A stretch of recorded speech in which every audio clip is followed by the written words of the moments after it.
பக்கத்துல இருக்கிற புதர்ல இருந்தா கூட நமக்கு தெரியாது. அது ஒளிஞ்சுதான் வரும் அட்டாக் பண்ணோம்னா. அது இல்லாம இதுதான் நம்ம தமிழ்நாடு ஆரம்பிச்சிச்சா? இப்போ இது ஆரம்பிச்சு இல்லையே ஒன்னும். அந்த இது டோல் வரல. டோல் இல்ல, ஆர்ச் ஒன்று வரும். பிரிட்ஜ் தாண்டி போனோம். வேஸ்டா போச்சு டைமிங். சும்மா உட்காந்துல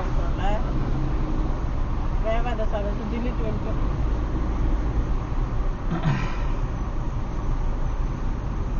இவனுங்களாம் இப்ப நம்ம ஊர் மாதிரி கட் பண்ணின்னு வரானுங்க போல. கட் பண்ணி விட்டுக்கிறானுங்க பாருங்க செடியில எல்லாம். இப்படி கட் பண்ணிதான் தெரியும்.